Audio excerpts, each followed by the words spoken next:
여러분 안녕하세요. 기간조입니다. 귀로 듣는 요양보호사 귀요보입니다. 난이도가 있는 문제만 추렸어요. 필기 80문제. 문제풀이 시작할게요. 1번 다음 중 장기 요양 인정서에 기재되어 있는 것은 인정서와 이용계획서를 비교하셔야 돼요. 돈 내기가 나오면 이용계획서, 인정서에는 등급과 서비스의 종류와 내용이 나온다고 했습니다. 1번 수급자의 주요 기능의 상태, 수급자 상태는 나오지 않죠? 2. 이용 한도액, 요거는 이용계획서예요. 3. 수급자 희망급여, 4. 본인 부담률, 돈 내기니까 이용계획서이다. 5. 장기요양급여의 종류나 내용, 서비스의 종류와 내용이 나오는 것이 인정서입니다. 인정서에는 일단 대상자의 이름과 주민번호가 나옵니다. 이게 바로 대상자의 인적사항이죠. 몇 등급 맞았는지 등급이 나와요. 예를 들어서 5등급 그러면 치매 등급이다 이거예요. 유효기간은요 2022년 몇 월 며칠부터 24년 몇 월 며칠까지 2년 동안 나옵니다. 그리고 서비스의 종류와 내용에 대해서 나와요. 서비스 종류와 내용에 대해서 나오는 게 바로 인정서라는 거예요. 서비스 종류는요 이용계획서에도 나오거든요. 아시겠죠? 인정서는 대상자 인적사항, 귀요보, 또 5등급, 유효기간 2년, 서비스의 종류와 내용이 나오면 인정서이다. 서비스의 종류와 횟수나 비용이 나오면은 이용계획서예요. 아시겠죠? 2번 노인장기 요양보험의 재원 조달 방식에 관한 설명으로 옳은 것은 돈이 어디서 나와서 대상자들에게 혜택을 주냐 이거죠? 1번 재가급여 비용은 대상자가 20%를 부담합니까? 본인 부담금이 재가는 15%, 2. 시설급여 비용은 대상자가 20% 부담이 아니라 시설은 20%예요. 재가는 15%, 시설은 20%이다. 국가에서는 20% 부담한다. 조세, 국가 같은 말이죠. 나라에서 20%를 부담해 줍니다. 4. 총 재원은 장기요양보험료와 국가 지원으로 구성됩니까? 본인 부담금 내잖아요. 본인 부담금도 낸다. 5. 장기요양보험료와 건강보험료는 공단에서 별도로 징수한다? 여러분 건강보험료는 내시죠? 장기요양보험료 따로 내신 분 계십니까? 없어요. 왜? 장기요양보험료가 건강보험료에 포함돼서 나오거든요. 여러분 한번 영수증 시간 날 때 보세요. 이 건강보험료 용지에 장기요양보험료에서 저 같은 경우는 12점 몇 프로가 이렇게 추가돼서 나오더라고요. 별도 징수가 아니라 통합 징수한다. 하지만 운영은 별도로 한다 해서 별도로 운영된다. 또 별도로 회계한다 해서 별도 회계이다. 이것까지 국가고시에 나옵니다. 별도 회계가 뭐야? 이렇게 말씀들 하셨는데요. 돈 관리는 따로 한다 이거예요. 돈은 같이 받기는 하지만 건강보험료로 같이 받기는 하지만 운영이나 회계는 돈 관리는 별도로 한다. 이렇게 기억하세요. 노인장기요양보험 재원 조달 방식, 장기요양의 보험료, 보험료는 건강보험공단에서 내는 거죠. 또 본인 부담금, 본인 부담금은 대상자가 재가는 15%, 시설은 20% 내죠. 나머지 조세, 나라에서 국가 지원으로 내준다. 20%. 보험료는 60에서 65%, 본인 부담금은 15에서 20%. 그쵸? 이렇게 재원 조달이 된다는 거 기억하세요.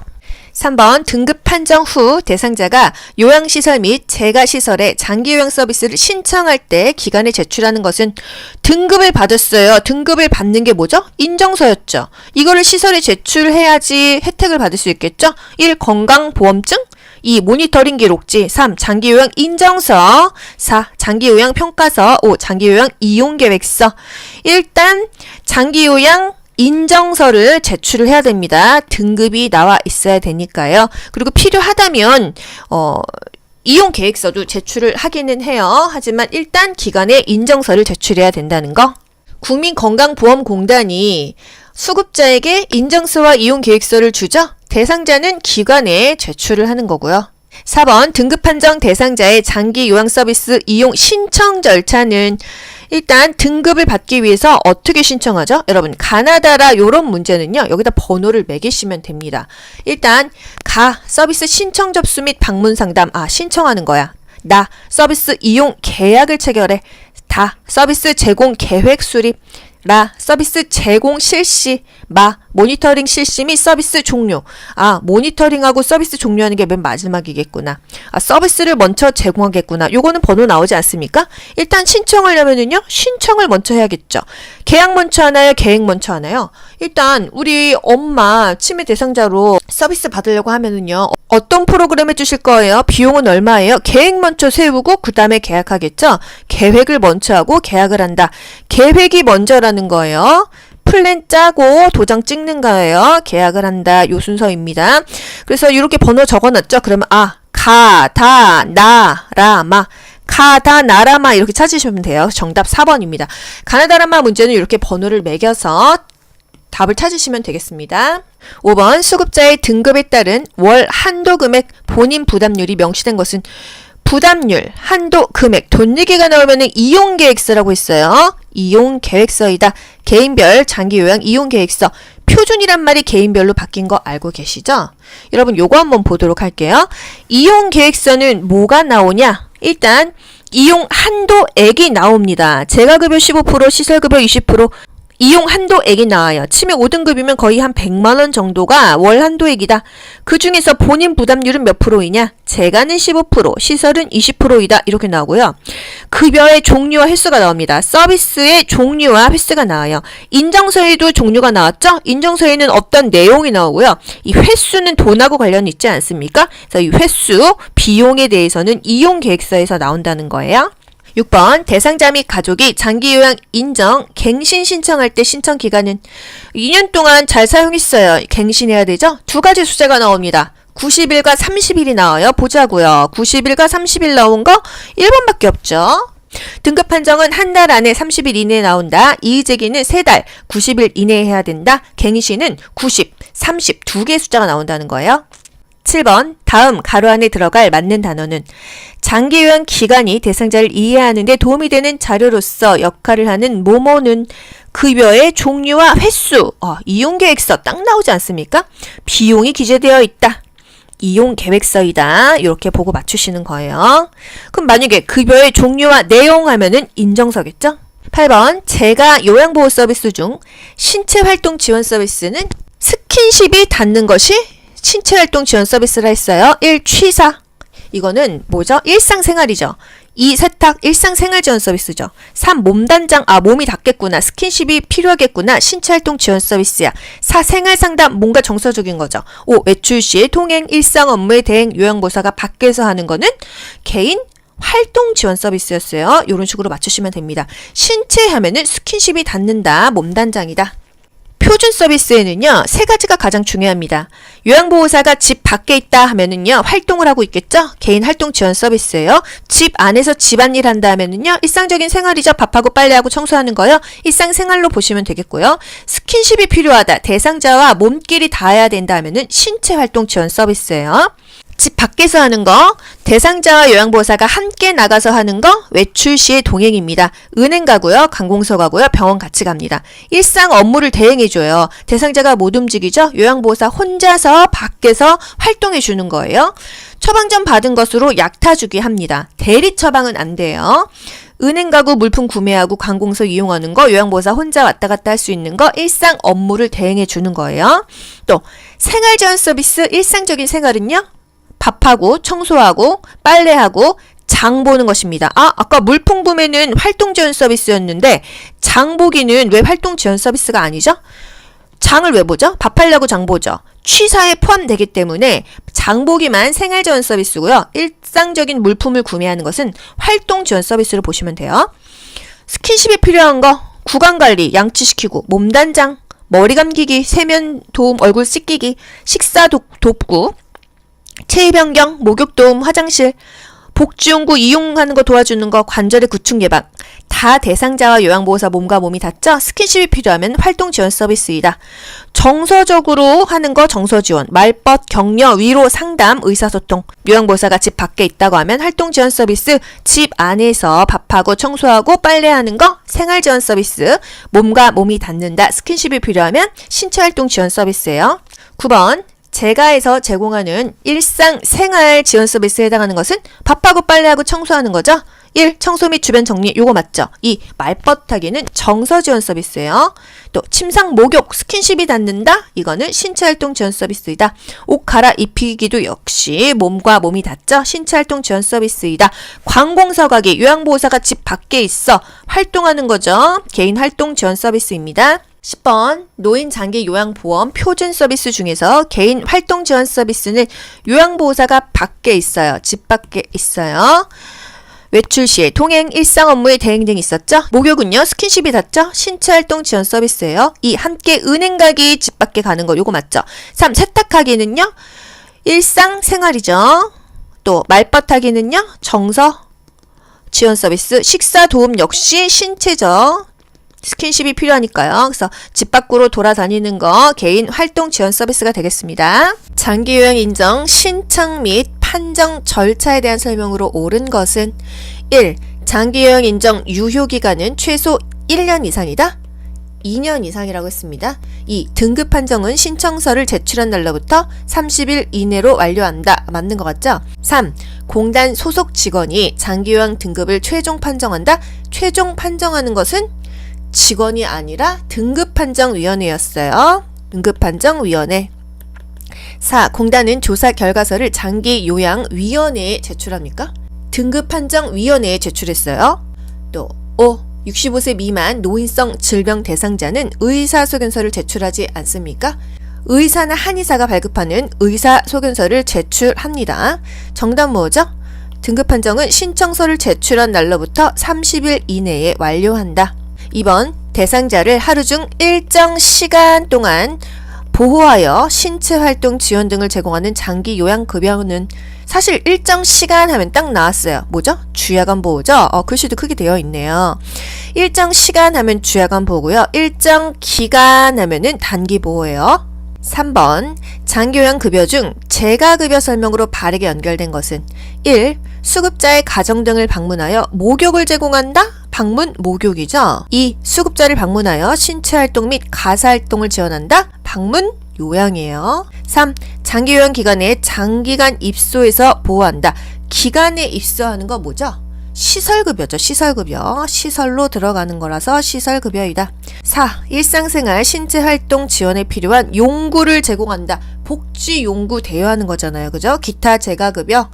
기타 재가급여 또는 복지용구에 대여이다. 5번 일정 기간 동안 기간 하면은 단기의 기자다. 단기보호이다. 답 바로 나오죠.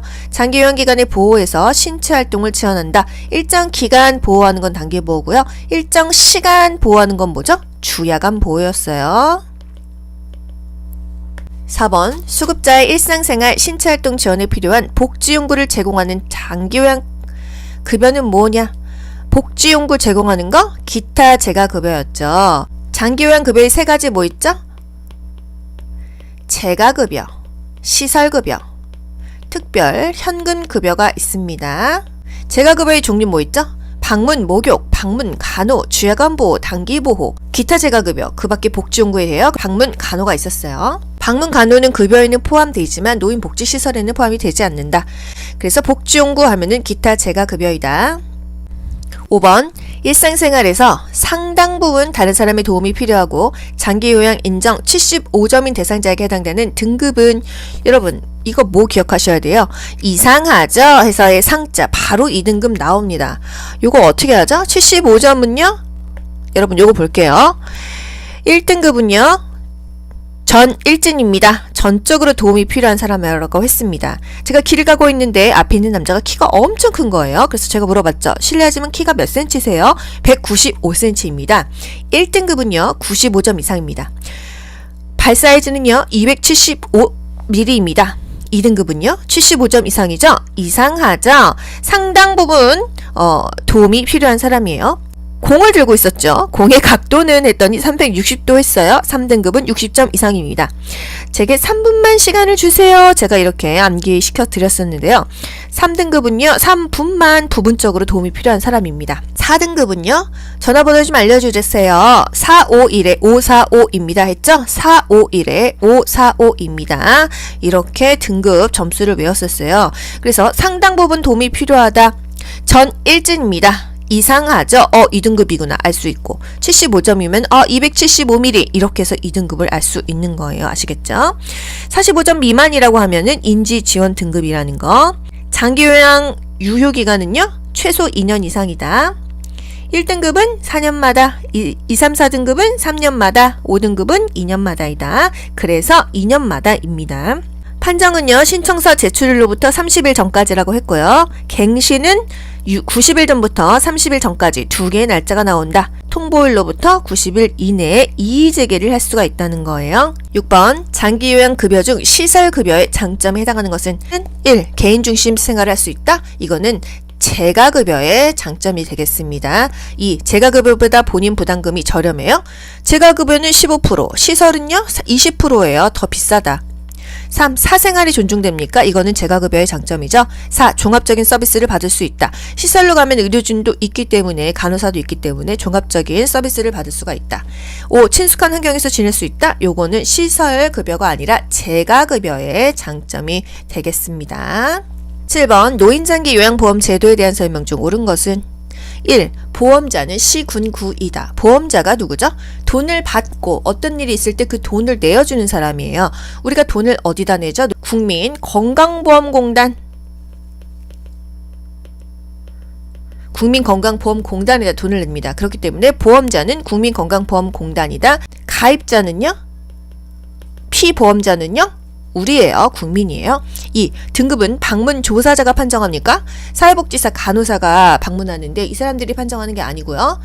등급 판정위원회에서 판정을 합니다. 등급을 판정하는 위원회. 등급 판정위원회에서 판정한다. 3. 장기 요양 인정 신청은 본인만 가능하다. 본인이 지금 뇌졸중 걸려서 누워있으면 신청할 수가 없잖아요. 본인 되고요. 또 가족이 없으면 친족까지 됩니다. 또는 이해관계인, 또 사회복지 전담 공무원도 가능하다는 거 대리 신청해 줄 수 있어요. 4. 보험급여는 재가급여, 시설급여, 특별현금급여가 있다? 맞죠? 5. 독거노인은 장기요양 인정 등급이 없어도 수급자가 된다? 등급은 무조건 있어야 됩니다. 그래서 등급 판정을 받아야지만 수급자가 된다. 장기요양보험제도는 등급을 무조건 받아야 돼요. 정답 4번 보험급여는 재가급여, 시설급여, 특별현금급여가 있다. 보험자는 국민건강보험공단이다. 등급은 등급판정위원회에서 판정한다. 독거노인일지라도 등급을 받아야 이 노인장기요양보험제도의 수급자가 된다는 거. 8번 장기요양 인정 조사 시 일상생활 수행 동작을 평가하는 항목은 1번 목욕하기, 장보기. 2. 식사하기, 버스 타기. 식사하기 맞고요. 버스 타기 아니고요. 전화 걸기, 세수하기. 4. 옷 입기, 방 밖으로 나오기. 5. 은행 업무 보기, 화장실 이용하기. 도구를 사용하느냐 아니면 내 몸만 활용할 수 있느냐 이것을 평가하는데요. 일단 일상생활 수행 동작, 옷 입고 벗기, 세수하기, 양치질하기, 목욕하기, 식사하기, 체위 변경하기, 일어나서 앉기, 옮겨 앉기, 방 밖으로 나오기, 화장실 사용하기, 대변 조절하기, 소변 조절하기. 환자 스스로 할 수 있는 것을 ADL이라고 하고요. 도구를 이용하는 거 있잖아요. IADL이라고 합니다. 버스를 탈 수 있는지, TV 리모컨을 조작할 수 있는지 이것을 IADL이라고 하고요. 그냥 ADL.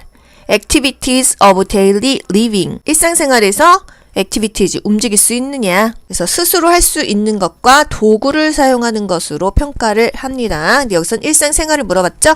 그렇기 때문에 뭔가 자기 몸을 스스로 케어할 수 있는 것만 체크하시면 되겠어요.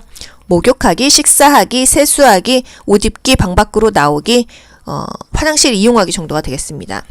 9번 장기요양 등급 판정 시 다음 설명에 해당하는 대상자의 등급은 일상생활에서 부분적으로 다른 사람의 도움을 받아 외출이 가능하다.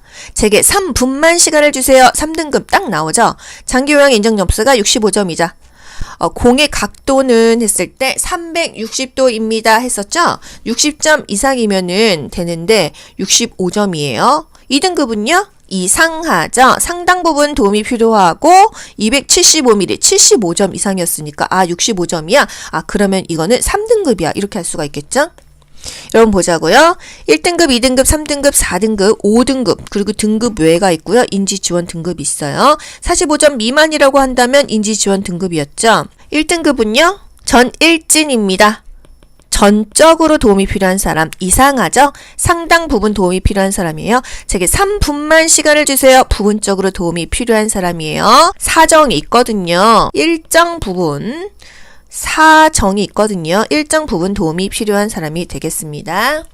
1등급은 키 195, 95점 이상. 2등급은 발 사이즈 275, 75점 이상. 3등급은요, 공예각도 360도, 60점 이상이었죠. 451에 545.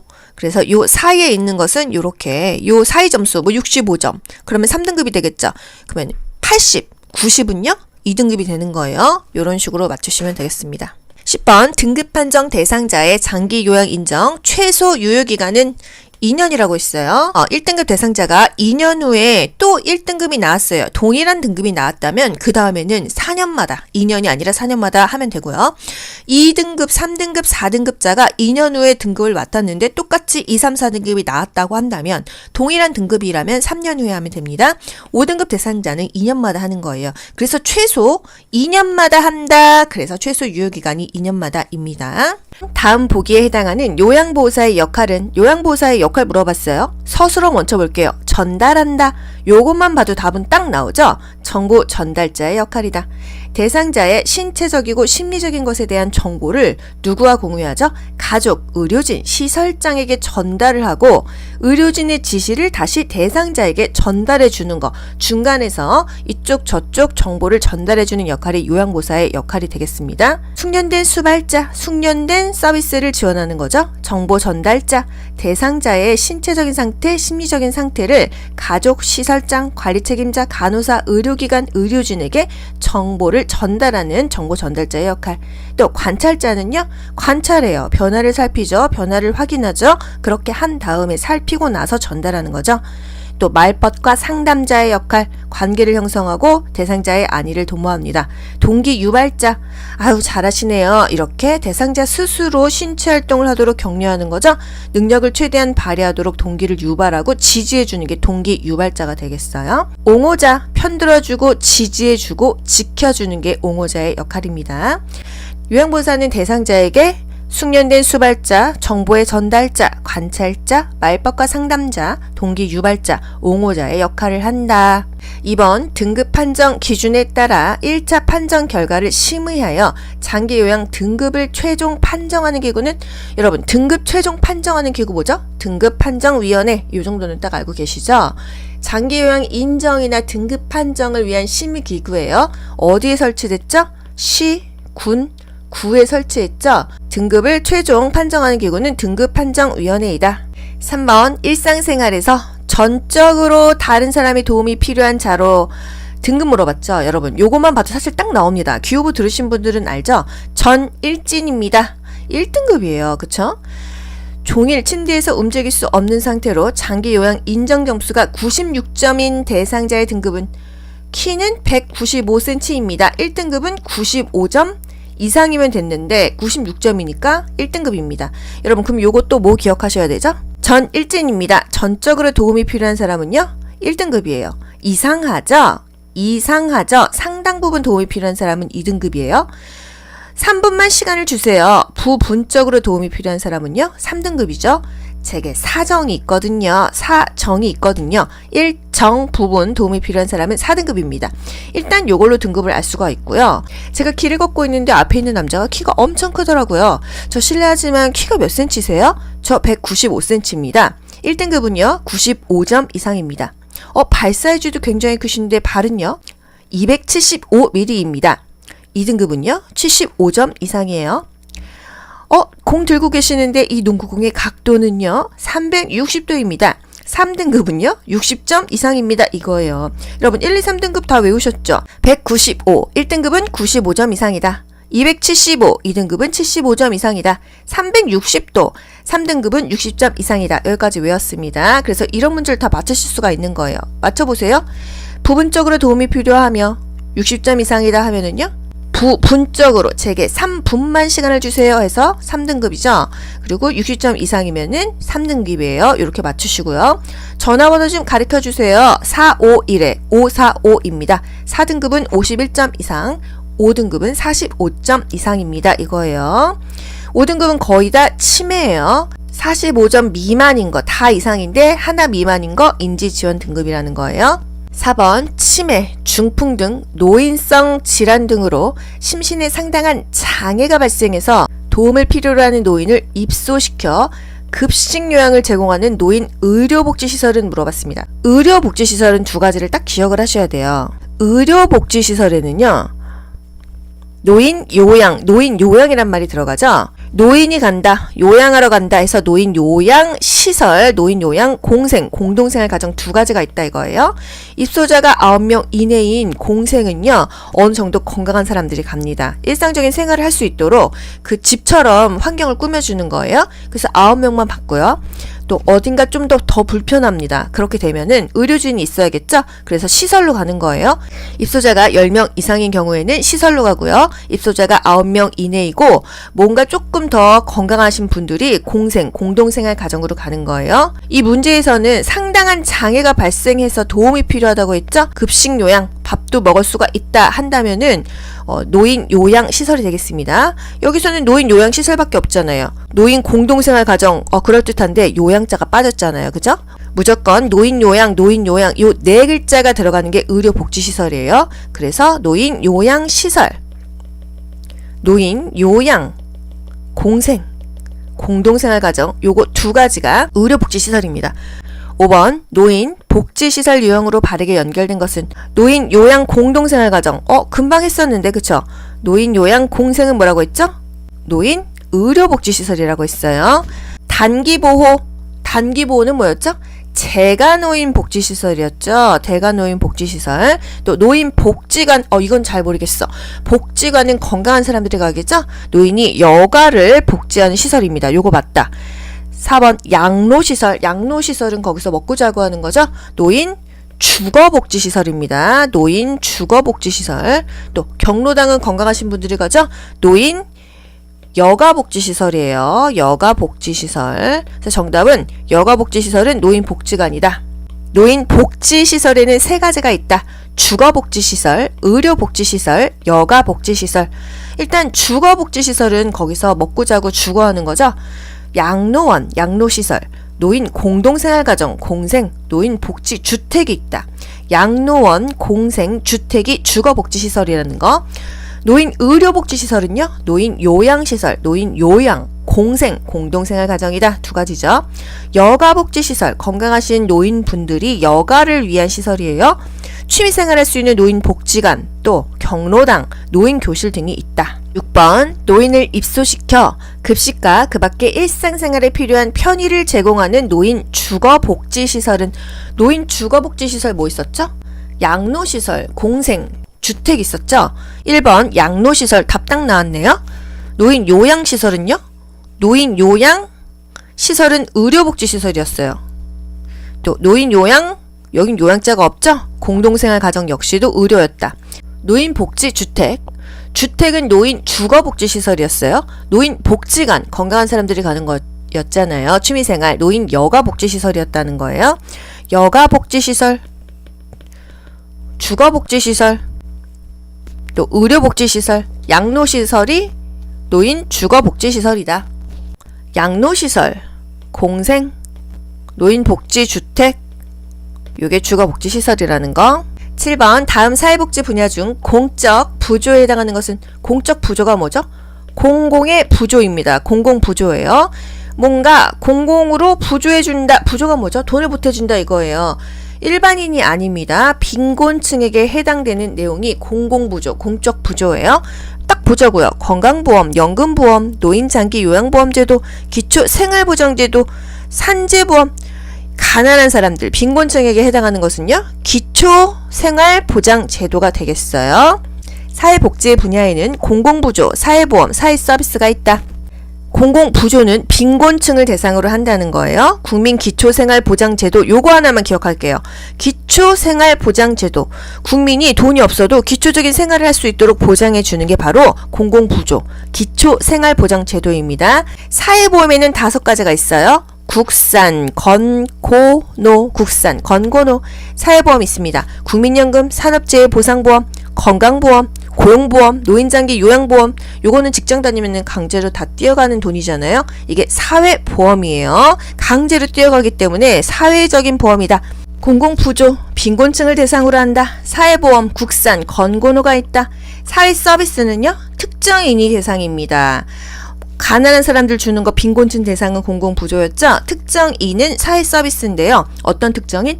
일단 나이로 아동, 청소년, 노인을 나누죠. 그리고 성별로 여성을 좀 나누고요. 장애인, 다문화 가정, 요런 도움이 필요한 사람들에게 인간다운 생활을 보장해 주기 위해서 사회서비스라는 게 있어요. 공적 부조에 해당하는 것은 빈곤층이다. 그래서 기초생활보장제도이다. 8번 노인장기요양보험제도의 재원 조달에 관한 설명으로 옳은 것은 일단 문제를 이해하셔야 돼요. 돈이 어디서 나와서 이 제도를 국민들에게 해주냐 이거예요. 1번 장기요양보험료는 건강보험료와 분리하여 징수합니까? 같이 돈을 받죠. 통합 징수한다. 왜? 건강보험료 안에 노인장기요양보험료가 한 13% 포함이 되어 있어요. 2. 장기요양보험료 납부자는 건강보험 납부자와 다르다? 같습니다. 같아요. 같다. 동일하다. 3번 의료급여 수급권자의 본인 부담금은 각 3분의 1로 경감합니까? 40에서 60% 각각 경감해 준다. 하지만 비급여 항목은 전액 본인 부담이다 했어요. 4. 국민 기초생활수급권자는 본인 부담금이 무료이다. 맞습니다. 기초생활수급권자 본인 부담금이 무료예요. 하지만 비급여 항목에 대해서는 어떻게 한다? 전액 본인 부담한다.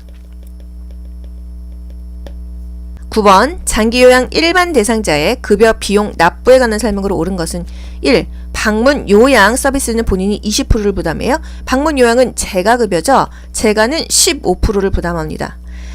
주야간 보호 서비스, 재가 서비스는 본인이 차량 비용을 별도 부담합니까?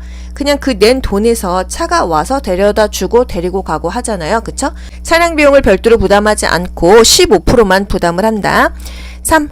방문 목욕 서비스는 재가급여죠. 본인이 15%를 부담한다. 요거 맞죠? 재가는 15%니까. 4번 방문 간호 서비스는요. 본인이 10%를 부담한다. 이거 역시 재가 서비스입니다. 15%를 부담한다. 요양시설은 본인이 15%를 부담해요. 시설은 20%를 부담하니까 틀렸죠. 장기요양보험의 재원 조달, 보험료, 본인 부담금, 국가 지원으로 구성됩니다. 본인 부담금, 시설은 20%, 재가는 15% 내잖아요. 그쵸? 보험료는요. 국민건강보험공단에서 60에서 65%를 대주고요. 나라에서 20%를 대준다. 저소득층 의료급여 수급권자는요. 법정 본인 부담금의 40에서 60%를 경감해준다. 기초 수급권자는 본인 부담금이 없다. 비급여 항목은 본인이 다 전액 부담해야 된다는 거죠. 10번 장기요양급여 이용 시 본인 부담금이 전액 면제되는 대상자 어려운 사람이라고 했어요. 국민기초 수급권자라고 했습니다. 답 뭘까요? 수급권자 두 개 있는데 국민기초생활보장법상 수급권자 요거 맞죠? 국민기초생활보장법상 수급권자 국민기초생활보장법은요. 생활유지 능력이 없거나 어려운 국민에게 최저생활을 보장해주고 스스로 자활할 수 있도록 제정된 법률이 되겠습니다. 그래서 국민기초생활보장법상 수급권자 이걸 뭐라 그래요? 국민기초수급권자라고 합니다. 국민기초수급권자 국민기초수급권자는 어떻다? 비급여 항목만 전액 부담하고 본인 부담금이 없어요. 본인 부담금이 있다 없다? 본인 부담금이 없다. 누가? 기초수급권자는 본인 부담금이 없다. 1번 치매 노인 및 가족 대상으로 치매 초기 상담, 치매 조기 검진, 1:1 사례 관리 등을 지원하는 기관은 치매를 상담하고 검진하는 기관 뭐였죠? 치매 안심센터였어요. 치매 안심센터에서 검진이나 상담받을 수 있는 대상은 누구죠? 일반적인 노인 되고요. 그리고 치매 노인, 또 치매 노인의 가족이 되겠어요. 이 사업은요. 보건소에서 많이 하거든요. 시, 군구, 보건소에서 많이 한다. 2번 학대 피해 노인에게 일정 기간 보호와 숙식 제공, 기본적인 의료비를 지원하는 기관은 1. 노인 여가시설. 노인 여가시설은 취미생활이나 친목 도모를 하죠. 노인복지관, 경로당, 노인교실 등이 노인 여가시설이에요. 2. 학대 피해 노인 전용 쉼터. 요건 맞지 않나요? 일정 기간 보호해주고 숙식도 제공해주고 의료비까지 지원해주는 거 학대 피해 노인 전용 쉼터이다. 치매 안심센터 뭐였죠? 치매 초기 상담, 또 조기 검진, 1:1 사례 관리 등을 했었죠. 또 노인 주거복지시설과 노인 의료복지시설이 있다. 요거는 중요합니다. 의료복지시설에는요, 노인 요양, 요 말은 공동이에요. 노인이 가고 요양, 아픈 사람들이 간다는 거. 노인 요양 시설이 있고요. 노인 요양 공생이 있습니다. 공동생활 가정이 있어요. 입소자를 기준으로 입소자가 9인 이내이다 하면은 공생이죠. 그리고 10명 이상이다 하면은요, 이게 바로 시설입니다. 우리가 아는 요양원이에요. 노인 의료복지시설에는 노인 요양시설, 노인 요양 공동생활가정 요 두 가지가 있다. 요거는 정말 국시에 자주 나오잖아요. 일정 기간 학대받는 피해 노인이 숙식 제공하고 쉴 수 있는 곳은 쉼터이다. 어디 쉼터? 학대 피해 노인의 전용 쉼터이다. 3번 국제연합 유엔이 채택한 노인 복지 원칙에 해당하는 것은 노인 복지의 원칙이 요즘에 국시에 간간히 나오고 있어요. 사실 이거 뭐 그렇게 중요하다 암기하진 않았었거든요. 어떤 원칙이 있냐? 독, 참자, 보존 이렇게 5가지의 원칙이 있습니다. 독립의 원칙, 참여의 원칙, 자아실현의 원칙, 보호의 원칙, 존엄의 원칙이 있어요. 그냥 뭐 외우지 않더라도 답을 맞출 수는 있습니다. 보자고요. 1번 노인은 경제적 기여도에 따라 평가해야 된다. 경제적 기여도와 관계없이 평가되어야 된다 해서 존엄의 원칙이었고요. 2. 지식과 기술을 젊은 세대와 공유하지 않는다? 공유하지 않겠습니까? 공유해야겠죠. 이게 바로 참여의 원칙입니다. 3. 노인은 국가가 전적으로 보호해야 됩니까? 본인도 준비하고 가족도 준비해야겠죠. 가족과 지역사회의 보살핌을 받고 보호를 받아야 된다. 또 기본적인 인권과 자유를 누릴 수 있어야 된다. 보호의 원칙이에요. 4. 가능한 한 가정에서 오래 살 수 있어야 된다. 우리 엄마 아빠가 요양원 가는 것보다는 집에서 오래 살 수 있는 게 인간으로서 독립적으로 삶의 질이 높다. 독립의 원칙. 5. 새로운 교육과 프로그램에 참여시키지 않는다. 참여시켜야겠죠. 적절한 교육과 훈련 프로그램에도 접근할 수 있어야 된다. 또 노인의 잠재력을 개발할 기회가 있어야 된다. 자아 실현의 원칙. 그래서 독립의 원칙, 참여의 원칙, 자아실현의 원칙, 보호의 원칙, 또 존엄의 원칙, 독참자 보존 이게 바로 국제연합이 채택한 노인복지의 원칙이 되겠습니다. 그래서 정답 몇 번이에요? 가능한 한 가정에서 오래 살 수 있어야 된다. 이게 독립의 원칙 맞는 말이죠.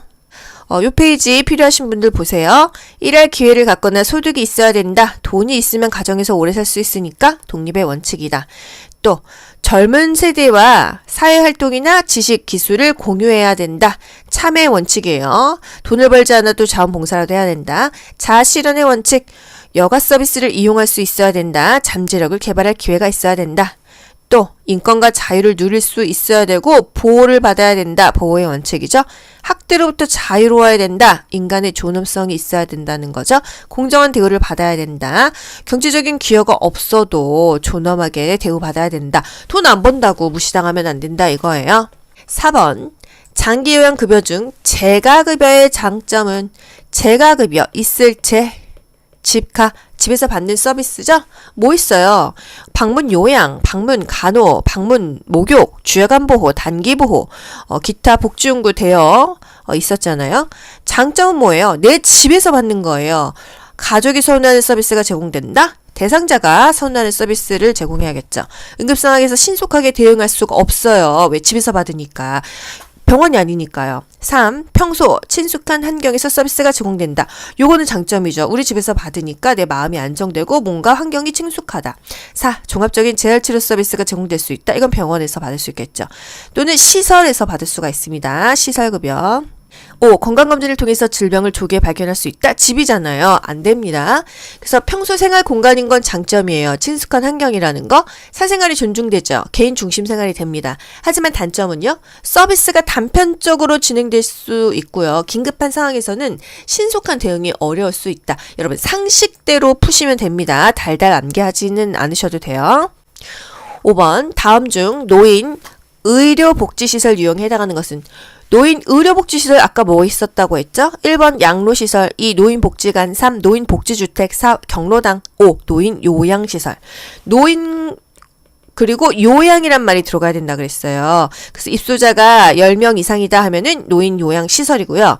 입소자가 9명 이내이다 하면은 공생, 노인 요양 공동생활 가정입니다. 어느 정도 일상생활이 되시는 분들이 그냥 이렇게 가정처럼 그룹으로 홈을 이룬다 이 말이에요. 그래서 같은 말로 그룹 홈이라고도 하는데요. 그냥 좀 이렇게 일반적인 생활을 할 수 있게 해줄 수 있고요. 조금 더 아프신 분들은 요양시설로 가서 의료진의 도움을 받아야 됩니다. 그래서 노인 의료복지시설 두 가지가 있다.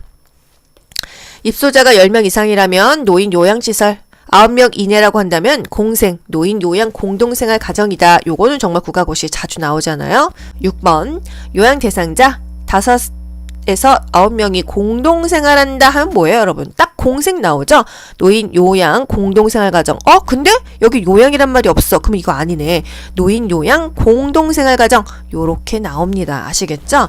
요양자가 없으면 안 돼요. 아픈 사람들은 요양시설에 간다. 그래서 공생과 그냥 시설이 있다. 노인 요양시설, 노인 요양 공동생활 가정이 있다 그랬어요. 그래서 키워드만 봐도 답을 맞출 수 있다. 9명 하면은 공생이에요. 공동생활 가정. 요양이나 일상생활 서비스를 지원받고 있다. 노인 의료복지시설이다. 의료복지시설은 아픈 사람이 가니까 요양자가 들어가요.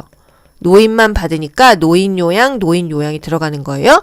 그래서 9명 이내라고 하면은 공생, 공동생활을 하는 가정이다. 또 10명 이상이라면 시설, 요양원에 간다 이 말입니다. 7번 장기요양 기간에 비용 청구 및 재원에 관한 설명으로 옳은 것은 1. 국가는 보험료 예상 수입액의 20%를 부담한다.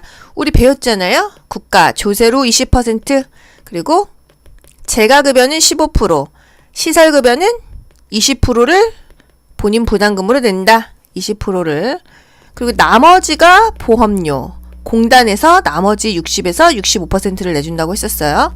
요거 맞죠? 2. 장기요양 기간은 본인 부담금을 보건복지부에 청구한다. 보건복지부에 청구하는 게 아니라 공단에 60% 장기요양 급여 비용을 청구하겠죠. 하지만 본인 부담금 20%는 대상자에게 청구합니다. 3. 장기요양보험료와 건강보험료는 통합회계로 관리한다. 이 회계란 말이 뭘까요? 돈관리란 얘기겠죠? 징수. 통합 징수한다. 우리 이거 어디서 배웠죠? 이거랑 비슷한 얘기인가요? 아니에요. 돈은 같이 냅니다. 우리 건강보험료 영수증을 보면은 노인 장기요양보험료가 13% 정도 포함돼서 나와요. 그래서 돈은 통합적으로 징수를 하는데 별도로 운영한다고 했잖아요. 별도로 운영한다. 이게 바로 돈 관리는 따로 한다 해서 독립회계이다 이렇게 기억하시면 되겠습니다. 통합회계가 아니라 통합징수인데 돈은 한꺼번에 받는데 운영은 따로 한다. 독립회계이다 이 말이에요. 4. 장기요양기간은 의료급여 수급권자의 그 급여 비용을 전액 부담한다. 장기요양기간이 뭐 예를 들어서 요양원 이런 곳이 의료급여 수급권자의 급여 비용을 전액 부담할까요? 전액 부담하지 않겠죠. 이게 요양기관에서 부담하는 게 아니라 국가나 지방자치단체에서 부담을 하는데 저소득층이나 의료급여 수급권자는요. 본인 부담금이 없는 건 아니에요. 경감해줘요. 몇 프로? 40에서 60%를 경감해준다. 그러면 본인 부담금 없는 사람이 누구예요? 기초수급권자입니다. 국민 기초수급권자. 기초수급권자만 영원이다. 본인 부담금이 없다는 거예요. 저소득층이나 의료급여 수급권자는 경감만 해주고 돈은 낸다. 5. 국민건강보험공단은 급여 비용을 연 1회 장기요양 기간에 지급한다. 연 1회가 아니라 매달이죠. 매달. 당월. 매달 지급한다. 정답 1번이 되겠고요. 이게 답만 알아서 되는 문제는 아니에요. 이 재원은요. 국가에서 20%, 재가급여는 본인 부담금 15%, 시설 관람 20% 내야 된다. 나머지 60에서 65%는 보험료 공단에서 대준다 이거예요. 이렇게 해서 100을 맞추는 거예요. 그쵸? 기초수급권자는 본인 부담금이 없다.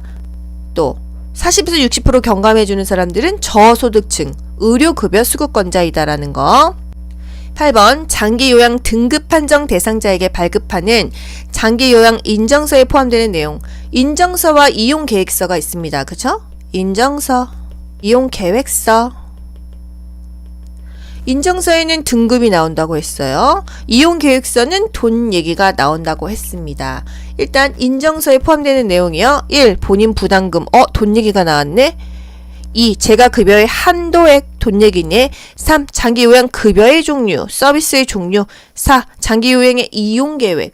5. 보호자의 기본 인적사항. 보호자 인적사항이 아니라 대상자. 본인의 인적사항이죠. 이 둘 중에 뭘까요? 장기요양 급여의 종류, 장기요양의 이용계획. 이용계획은 딱 봐도 이용계획서겠죠? 그러니까 요거는 아니더라. 그래서 장기요양 급여의 종류다.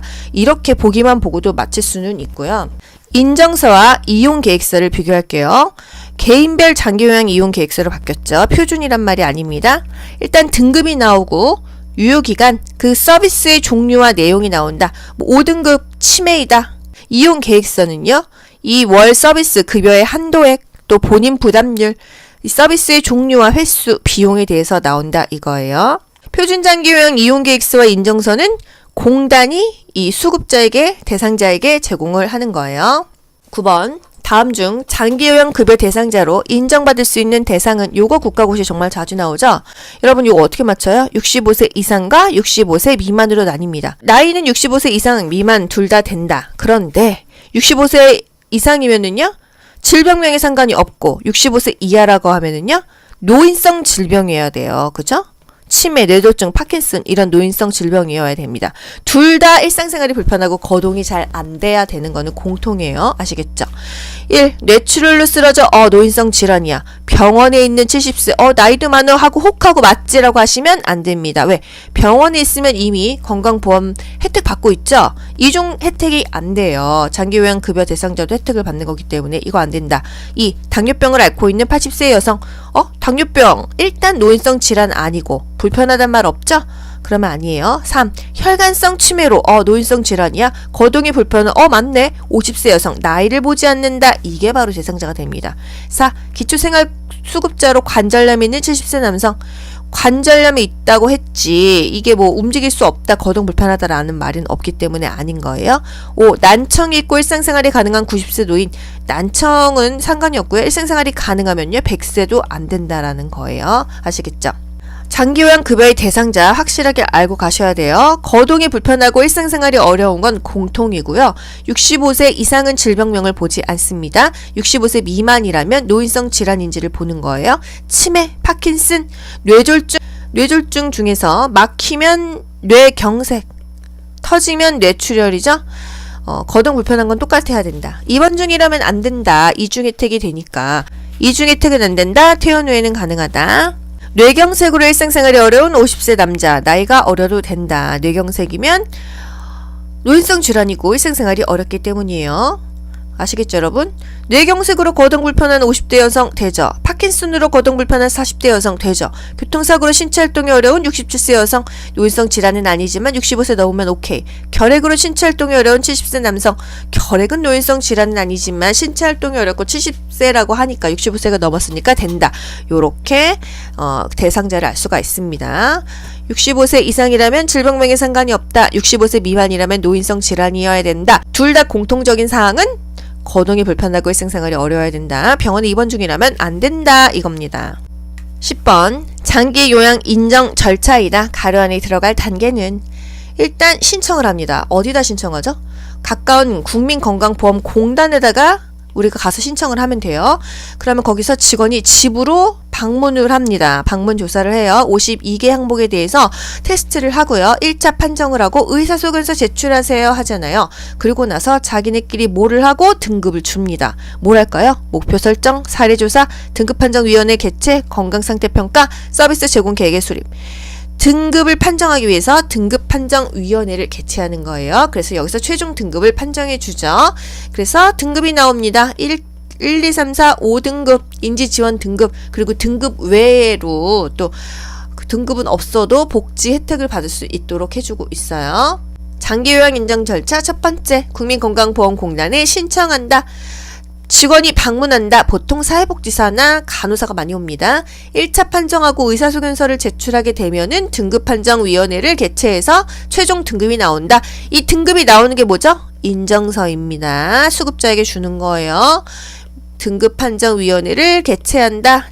이런 문제도 있어요. 최종 등급은 어디서 판정하냐? 등급판정위원회입니다. 여기서 최종 등급을 판정해서 치매니까 5등급입니다. 이렇게 인정서가 오는 거예요. 그리고 이용계획서가 하나 같이 옵니다. 월 급여 한도액이 얼마인지, 치매는 한 100만 원 정도 되고요. 본인 부담금이 얼마인지, 시설급여 가려면은 20% 내야 되죠. 재가급여는 15%죠. 시설급여 가려면 20%가 본인 부담금이다. 재가급여 부르면은 15%가 본인 부담금이다. 서비스의 종류나 횟수, 비용에 대해서 나오고, 월급여 한도액, 본인 부담금 나오면은 이용계획서예요. 이용할 수 있는 계획서. 인정서는 뭐가 나온다? 등급이 나온다. 다음에서 설명하는 노인 학대 유형은 고장난 보청기, 금이 간 안경을 끼고 있다. 이거 뭐죠? 필요한 물품을 제공하지 않은 거예요. 계절에 맞지 않는 더러운 의복을 입고 있다. 필요한 의식주를 적절하게 제공하지가 않았다. 노인에게서 욕창으로 인한 악취가 난다. 마찬가지로 필요한 의료를 적절하게 제공하지 않았다. 이거죠? 여러분, 노인학대 유형 요거 뭔가요? 방임이죠. 방임은요, 의식주나 의료, 물품을 적절하게 제공하지 않은 것이 방임으로 보시면 되겠습니다. 또 경제적인 능력이 없는 노인의 세금이나 이 납부를 안 해줬어. 이건 역시 방임이에요. 노인이 만신창이야. 그런데 집 안에 있어요? 집 밖에 있어요? 집 안에 있으면 방임으로 하면 답이 맞고요. 집 밖이다 하면은 답을 유기로 하는 것이 맞습니다. 우리가 이제 국가고시 푸는 용도로는 이렇게 구별하는 것이 가장 편하게 좀 맞을 수 있는 방법이라고 볼 수가 있겠어요. 노인이 집 밖이야. 시설에 있어. 또 길거리야. 친척집에 버려졌어. 가출했어. 이런 것들이 다 유기로 볼 수가 있겠습니다. 방임은 틀니, 보청기, 돋보기, 지팡이, 휠체어 등을 제공하지 않는다. 의식주나 의료를 제공하지 않는 것, 필요한 물품을 제공하지 않는 것을 방임으로 보시면 되겠습니다. 다음 설명에 해당하는 노인학대 유형은 노모를 시설에 입소시킨 후 한 번도 찾아오지 않고 자기 부담금을 미납시켰다. 여러분, 노인이 지금 집 밖에 있어요? 집 안에 있어요? 집 밖에 있으면 뭐라고요? 유기라고 했습니다. 이렇게 답을 빨리 찾으실 수가 있는 거예요. 연락 두절했거나 왕래를 하지 않았다. 이건 역시 유기입니다. 3번 요양보호사가 방문 요양 중에 대상자가 자녀로부터 학대를 받아 다리에 멍이 들어있다는 것을 발견했을 때 법적으로 신고하는 기간 뭐였죠? 학대받는 노인을 신고하는 기간, 노인을 보호해줄 수 있는 전문적인 기관, 노인보호 전문기관이었어요. 누구든지 노인학대를 알게 된 때에는 노인보호 전문기관 또는 수사기관 112에 신고하면 되겠습니다. 발견했을 때 의심이 되면 신고하는 걸까요? 확실하면 신고할까요? 의심이 되면 신고하는 겁니다. 확실한지 아닌지는 수사기관에서 판단하게 되어 있어요. 노인을 보호하는 전문기관이 노인 학대를 신고하는 곳이다. 4번 다음 설명에 해당하는 업무를 담당하는 기관은 노인 학대 사례의 신고 접수 딱 나오잖아요. 그쵸? 노인을 보호하는 전문기관, 노인보호 전문기관이에요. 신고된 시설학대 사례에 대한 개입을 한다. 학대 사례에 대한 사례관리 절차를 지원한다. 5번 장기 요양요원의 권리 침해에 대한 상담, 건강증진, 교육, 대체 인력 지원 이런 업무를 수행하는 기관은 문제는 뭐예요? 이 요양요원을 도와주는 기관이 뭐냐 이거잖아요. 요양요원 지원센터입니다. 여러분 말이 어려우면 키워드만 암기하시면 돼요. 요양요원을 지원해주는 기관은 요양요원 지원센터예요. 장기 요양요원 지원센터입니다. 6번 요양시설에서 목욕 돕기를 하고 있을 때 대상자가 뒤에서 가슴을 만지는 경우 대처 방법은 이거 뭐죠? 부적절한 성적 행동이에요. 어떻게 한다고 했죠? 단호하게 한다고 했습니다. 마무리한다, 나가버린다, 말한다, 단호하게 대처한다. 일단 서술어만 봐도 단호하게 대처한다. 이게 답이죠? 반응하지 않고 계속 일처리를 마무리하면 안 되죠. 왜 이러세요? 화를 내면 안 된다고 했어요. 할머니가 생각나세요? 라고 말한다. 이건 아니죠. 제가 좋으세요? 라고 말한다. 무서워요. 이러시면 안 됩니다. 손을 뿌리치면서 단호하게 대처한다. 7번 요양보호사의 직업윤리 원칙으로 옳은 것은 국가고시에 요양보호사의 직업윤리 문제가 한두 문제는 무조건 나오잖아요. 1. 대상자와 동거하는 가족의 식사도 준비한다. 대상자만 우리가 식사를 준비합니다. 노부부인 경우에는 같이 현실에서는 준비하지만요. 이론상으로는 무조건 대상자의 식사만 준비합니다. 2. 대상자가 실수할 경우 즉시 훈계에서 재발을 방지합니까? 3. 직무 교육을 통해 전문적인 지식과 기술을 습득한다. 맞죠? 교육을 통해서 전문적인 지식과 기술을 습득합니다. 4. 입소한 노인의 권리보다는 시설의 운영 규정을 중요시합니까? 아니죠. 입소 노인, 대상자가 항상 중요하다. 5. 서비스 내용과 방법이 확실하지 않을 때는 상식선에서 해결한다. 항상 확실하지 않을 때는 보고에서 그 지시에 따르면 되겠어요. 요양보호사의 직업 윤리 중요하죠. 직무교육을 통해서 전문 지식과 기술을 습득한다. 기술을 지속적으로 습득한다. 방문 일정이 변경되면 사전에 양해를 구한다. 서비스 내용과 방법은 반드시 대상자의 의견을 물은 후 시행한다. 내 행동이 모든 요양보호사를 대표한다고 생각한다. 요양보호사와 대상자는 대등한 관계다. 이 정도 알고 가시죠? 추가 서비스를 요청했어 기관장에게 보고한다. 8번 다음 중 요양보호사의 윤리적 태도로 옳은 것은 1. 대상자에게 복지용구 구매를 알선한다. 구매 알선이 아니라 정보 제공만 한다고 했어요. 구매 알선 행위는 삼가고 정보 제공만 한다. 2. 대상자의 요청이 있으면 타기관에 의뢰한다. 대상자가 개인적으로 별도의 서비스 계약하지 않죠. 타기관에 의뢰하지 않습니다. 우리 기관, 요양보호사가 다니고 있는 기관에 의뢰하면 되겠어요. 3. 서비스 내용과 방법은 요양보호사가 결정하나요? 대상자의 의견을 물은 후 시행합니다. 4. 방문 일정 변경 시 사전에 대상자에게 양해를 구한다. 요거 좋죠. 5. 사정이 어려운 대상자는 본인 부담금을 할인해 준다. 마음은 그렇게 하고 싶지만요. 안 됩니다. 본인 부담금을 할인하거나 추가로 부담하게 하는 행위는 하지 않는다. 9번 요양보호사가 자기관리를 위한 스트레칭 방법은 이거는 항상 국가고시에 나오고 있죠. 상하좌우 균형 있게 교대로 시행한다. 틀린 거 없어요. 스트레칭된 자세로 유지한다. 유지는 숫자가 좀 길어진다 했죠. 10에서 15초 유지한다. 동작과 동작 사이에는 몇 초간 휴식을 했었죠? 5에서 10초. 통증이 느껴질 정도의 강도로 시행한다. 통증이 느껴지지 않을 정도라고 했습니다. 않을 정도.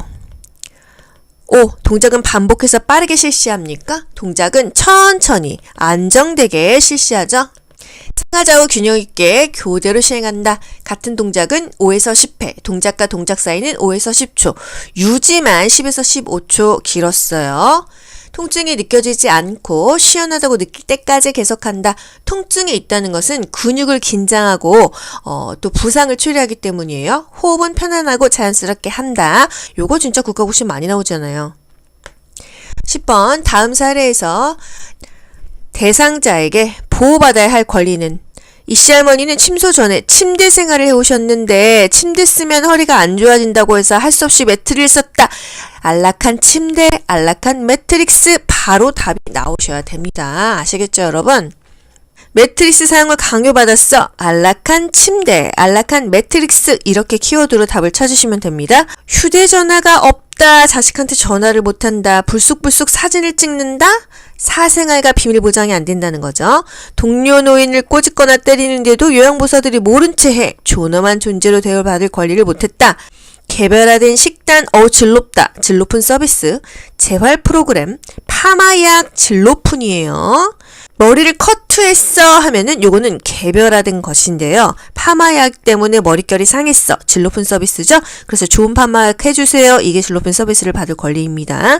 맨날 식은밥 먹습니다. 병원 갔다 오면 대표달란 말하기가 조금 불편해요. 자신의 견해야 불편을 표현하고 해결할 권리예요. 안락한 침대, 안락한 매트릭스, 휴대전화 사진 촬영하면은 사생활. 노화에 따른 미각의 변화로 옳은 것은 1. 혀의 유두가 커진다. 여러분 유두가 뭐죠?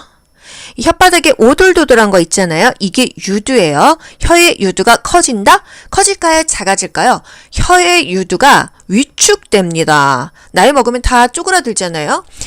2. 혀의 미래 개수가 증가한다. 미래가 뭐죠? 미래가 맛봉오리예요. 미각세포입니다. 미각세포는 당연히 감소하겠죠. 나이 먹고 증가하는 건 많지가 않더라. 감소합니다. 그럼 미래는 어디 있나? 유두 이 밑에 미래, 이 맛을 느끼는 미각세포가 이게 미래라고 하네요. 유두는 위축되고 밀의 개수는 감소된다. 3. 단짠이 향상됩니까? 단짠, 단맛과 짠맛은 감소된다 그랬어요. 단짠은 감소된다. 그럼 뭐가 늘어나? 인생의 쓴맛과 신맛, 쓴시는 잘 느낀다 했습니다. 나이 먹고 오히려 더 향상되는 건 없는데 쓴맛 좋아요? 신맛 좋아요? 별로 안 좋은 거는 또 증가한다는 거예요. 아이고 써라, 아이고 쉬어라, 그런 말 정말 많이 하잖아요. 쓴시는 잘 느낀다, 단짠은 못 느껴요. 단맛을 못 느끼니까 설탕을 엄청나게 느꼈죠. 음식이 달고 짭니다. 4. 구강점막의 재생이 증가할까요? 어렸을 때는요, 뜨거운 국 먹다가 혓바닥 뒤면은 뭐 한두 시간 만에 낫는데요. 나이 먹으면 하루 이틀 간다는 거예요. 재생이 더 안 된다. 5. 맛에 대한 감지 능력이 떨어진다. 맞죠? 뭔가 신체적인 변화는 다 나빠진다. 이렇게 생각하시면 되겠습니다. 2번, 다음 중 노인성 질환의 특징으로 옳은 것은 노인성 질환 특징 중요하죠. 1. 단독으로 발생한다. 단독으로 발생하네요. 단독 발생이 아니고 다른 질병을 동반하죠. 예를 들어서 당뇨가 있어요. 당뇨가 생기면 혈액순환이 원활하지 않아서 고지혈증도 생깁니다. 그러다가 보면은 또 혈압이 생겨요. 이렇게 다 도미노로 계속 질환이 다른 질병을 동반합니다. 2. 경과가 짧고 재발하지 않는다. 짧으면 좋겠죠. 여러분, 무릎 아픈 거, 날씨 흐리면은 또 아프죠. 무릎만 아프나요? 허리도 아프고 손 마디마디 다 쑤시죠. 경과가 길고 재발이 자주 되죠. 재발이 쉽고 경과가 길다. 합병증까지 동반되기가 쉽다. 3. 증상이 뚜렷해요? 이게 늙어서 그런 건지 어디가 아픈 건지 증상이 거의 없고 애매하죠. 4. 대부분 급성 질병이에요. 급성으로 오는 것은 뭐밖에 없다고 했어요. 선망만 급성으로 오고 대부분은요 만성이고 퇴행성 질병입니다. 5. 질병에 걸리면 다른 질병을 동반하기가 쉽다. 맞죠? 다른 질병을 이렇게 동반합니다. 그리고 가벼운 질환에도 의식장애를 일으키기가 쉬워요. 뭐 설사 좀 했다고 우리 젊은 사람들 쓰러지지 않잖아요. 노인들은 의식이 없어집니다. 약물에 대한 반응이 민감해요, 둔감해요? 민감합니다. 그래서 인슐린에 대한 민감성이 감소합니까? 증가합니까? 이게 국가고시에 나왔잖아요. 인슐린에 대한 민감성이 감소한다. 이게 뭐야? 그래서 인민감. 뭔지 몰라도 인민감으로 기억하자고 했는데 이게 국가고시에 떡하니 나왔잖아요. 인슐린이 뭐예요? 혈당을 떨어뜨리는 호르몬입니다. 이 혈당을 떨어뜨리는 호르몬에 대해서 민감성이 감소하면 혈당을 안 떨어뜨리겠지. 그래서 당뇨가 생긴다 이겁니다. 그래서 인민감, 인슐린에 대한 민감성이 감소한다. 질병에 걸리면 다른 질병을 동반하기가 쉽다. 단독 발생이 아니고 다른 질병을 동반하고 재발이 쉽고 경과가 길다. 증상이 거의 없고 애매하다. 합병증이 동반되기가 쉽다. 대부분 만성퇴행성 질병이다. 이거예요. 3번 안압의 상승으로 하면은 사실 딱 나옵니다. 뭐 나와요? 녹내장 나오잖아요. 시신경이 손상되었을 때 나타나는 증상은 녹내장의 증상을 물어보는 문제예요. 1. 통증이 없는 흐린 시역. 통증이 없다 하면은 녹내장이 아니에요. 녹내장은 안압이 상승했다. 통증이 있다. 녹각. 각막이 뿌옇다 이랬어요. 통증이 없다고 하면은 이거는 백내장에 가깝겠죠? 이 뿌옇게 혼탁한 각막, 혼탁하면 백내장 아니야? 각막 하면은 녹각, 녹내장이라고 했잖아요. 이게 녹내장의 증상이 되겠습니다. 3. 밝은 불빛에서의 눈부심. 밝은 불빛에서 백내장이다. 비읍으로 기억하기로 했어요. 이건 백내장입니다. 4. 검은 눈동자의 하얀 백태. 5. 한 개의 물체가 두 개로 보임. 요거는 다 녹내장의 증상은 아니라는 거. 녹내장과 백내장 항상 국가고시에 나옵니다. 녹내장은요. 안압이 상승했다. 통증이 있다. 뿌옇게 혼탁한 각막, 녹각 요거 하나만 기억할게요. 나머지가 다 뿌옇다, 흐리다 하는 것은 백내장의 증상이에요.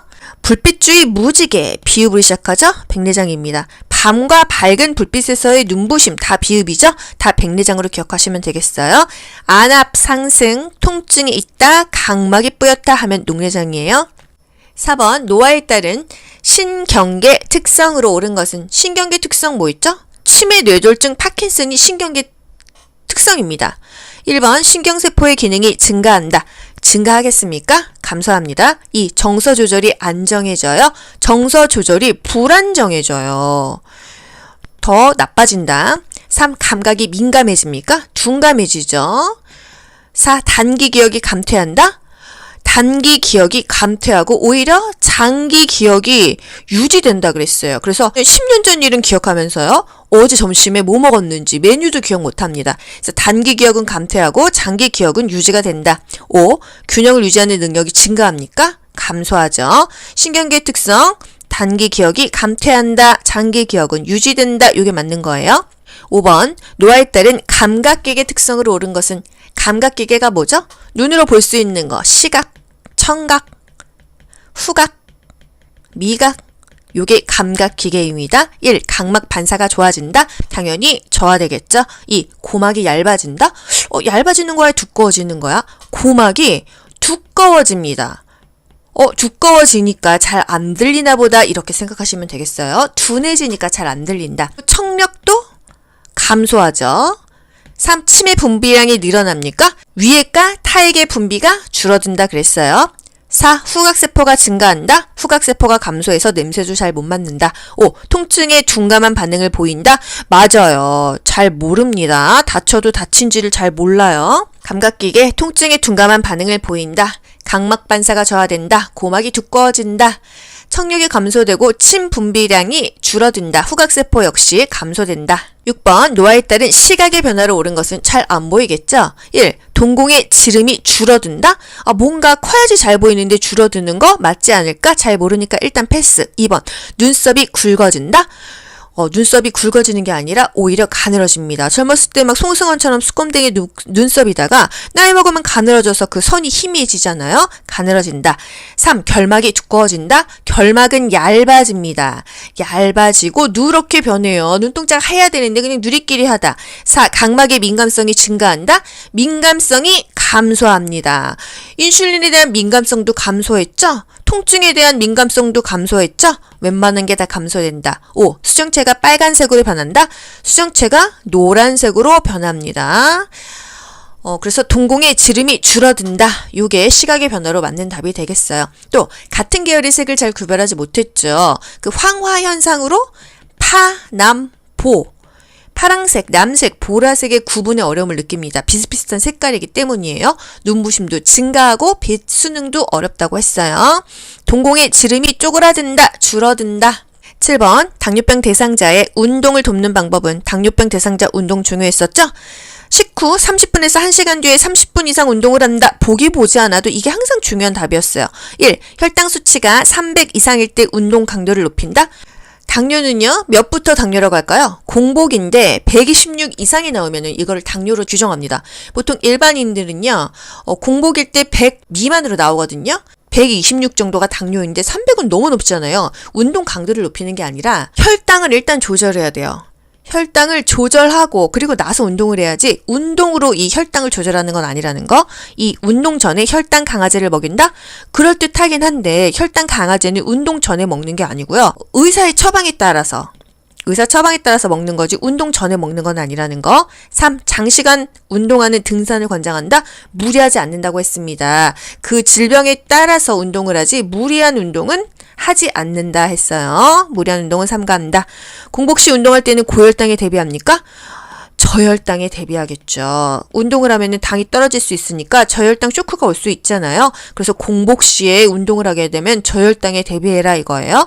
식후 30분에서 1시간 뒤에 30분 이상 운동한다. 이게 당뇨병 운동에서 가장 중요하고, 여러분 당뇨병 하면은 나중에 합병증으로 뭐가 온다 그랬어요?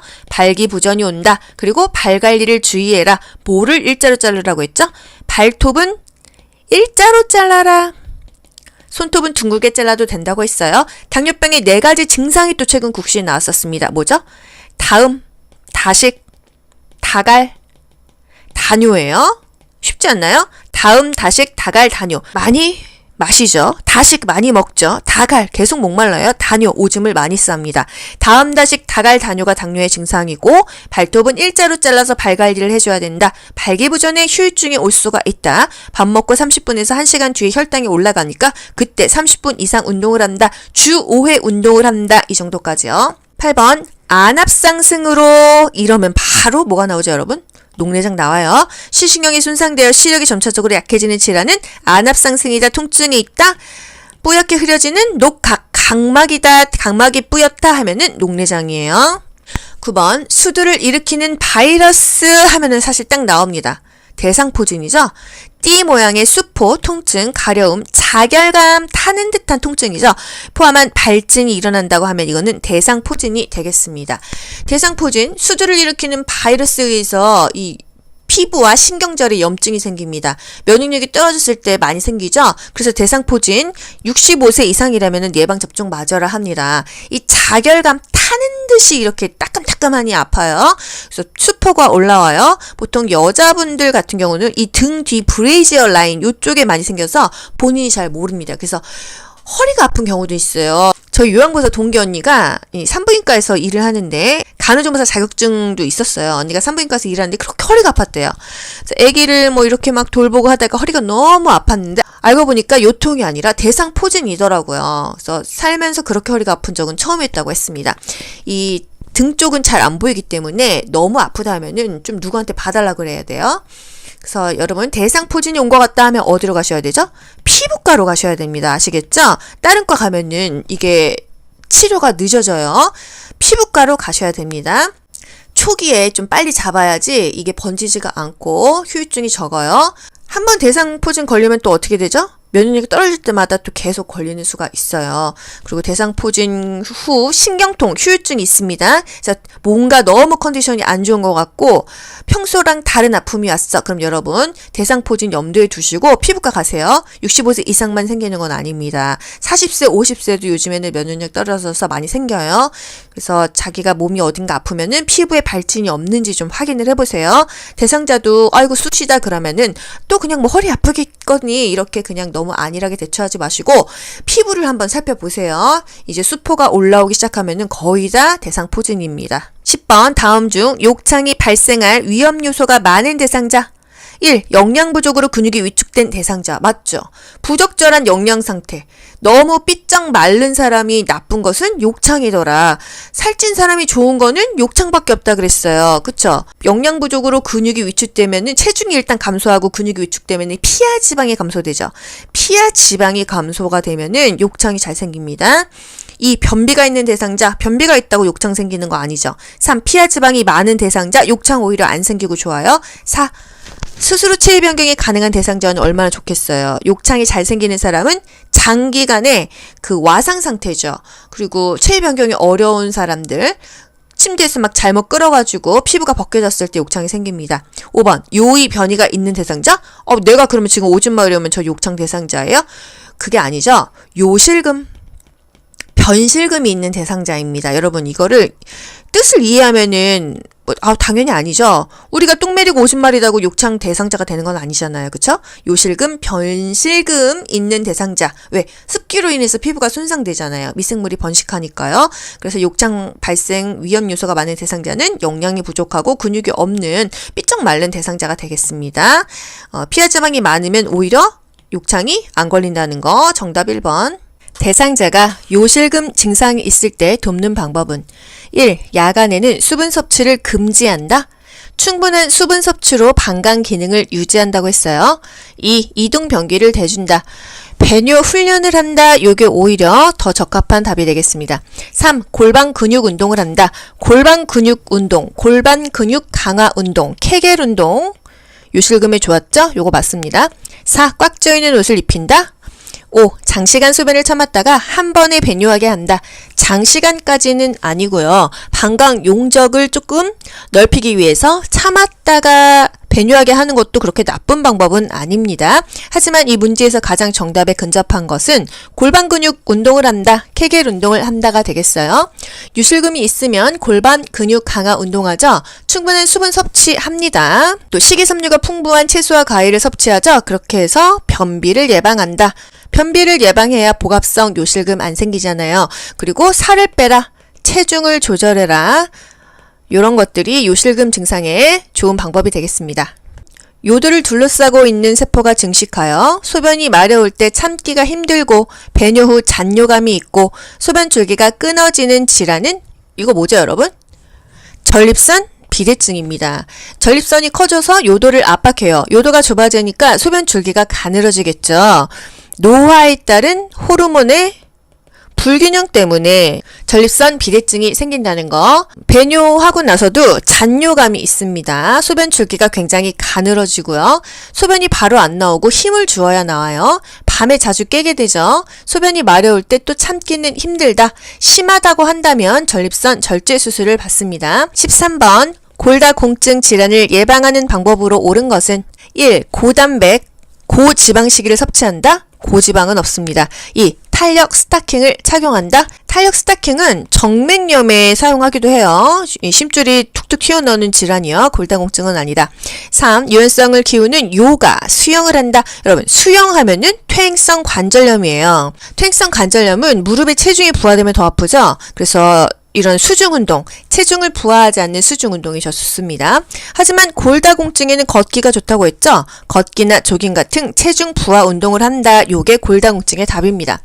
일어서서 하는 운동은요, 근력을 유지시켜주고 골다공증에 도움이 되거든요. 골다공증은 골밀도가 낮아가지고 골절이 잘 되는 상태입니다. 골다공증이 있는 상태로 넘어지거나 낙상이 되면 고관절 골절이 온다고 했어요. 골다공증은 뭐를 먹어야 된다? 비타민 D와 칼슘을 먹어주는 게 좋겠죠. 햇볕을 쬐면 자체적으로 비타민 D가 생성되죠. 그리고 가벼운 걷기, 산책, 조깅 좋고요. 금연하셔야 됩니다. 카페인이 많이 들어간 음료를 섭취하는 게 아니고 줄이셔야 돼요. 커피 많이 먹으면 뼈 녹는다 이런 말 있잖아요. 카페인은 골다공증에 좋지 않다는 거예요. 걷기나 조깅 같은 체중을 부하하는 운동이 골다공증에 좋다. 14번 골다공증으로 인한 골절을 예방하기 위해서 섭취해야 되는 영양소는요. 비타민 D 플러스 칼슘입니다. 같이 먹어야 소화흡수가 잘 돼요. 철 좀 들어라 이 C. 철 분재는 비타민 C랑 먹었어요. 비타민 C 또는 오렌지 주스랑 먹는다. 요렇게 우리 국가고시에 나오고 있습니다. 15번 퇴행성 관절염 있는 대상자에게 적합한 운동 수영이었어요. 수영 또는 수중 운동. 수영이나 걷기, 체조도 좋습니다. 골다공증과 퇴행성 관절염 둘 다 할 수 있는 운동은 걷기예요.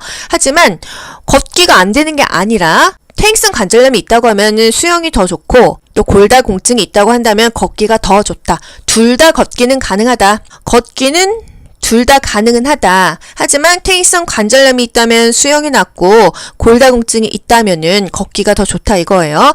퇴행성 관절염이 있다고 걷기를 하면 안 되는 건 아니라는 거예요. 걷는 건 다 좋다. 16번 다음 보기와 같은 증상이 나타나는 노인성 질환은 연골의 마모와 관절 조직의 퇴화 상태, 아침에 일어나면 관절이 뻣뻣해진다, 관절을 많이 사용할수록 통증이 심하다. 이거 뭐죠? 관절이 퇴행되는 거죠. 퇴행성 관절염입니다. 날씨에 따라서도 아프죠. 또 너무 많이 활동하면 더 아픕니다. 노인한테 가장 흔한 질환이 퇴행성 관절염이다. 무릎이나 허리가 많이 아프잖아요. 그죠? 근골격계 질환 간단히 짚어드릴게요.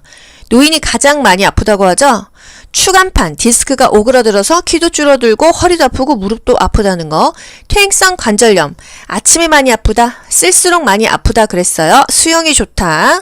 또 골다공증은 걷기가 좋다. 체중을 부하해서 근육을 키워주는 그런 걷기가 가장 좋고 비타민 D를 섭취해라.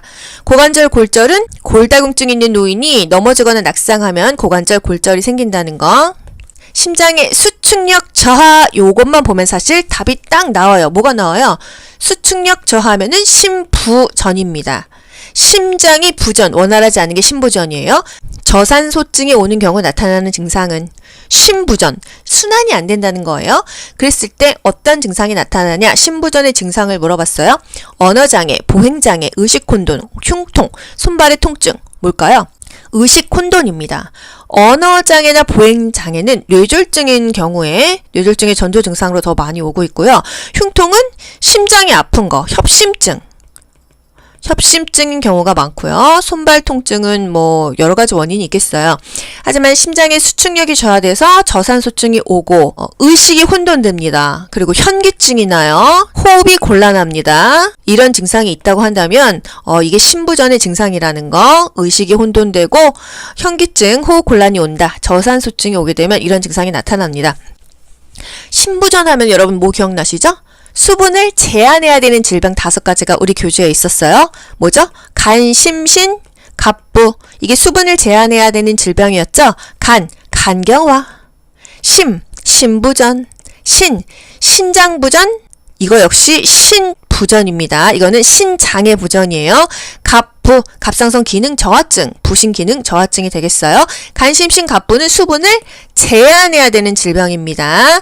금지가 아니고요. 제한하라, 웬만하면 먹지 말아라, 의사가 먹으라는 만큼만 먹어라입니다. 심장의 수축력이 저하돼요. 이거 뭐라 그랬죠? 심부전이라고 했어요.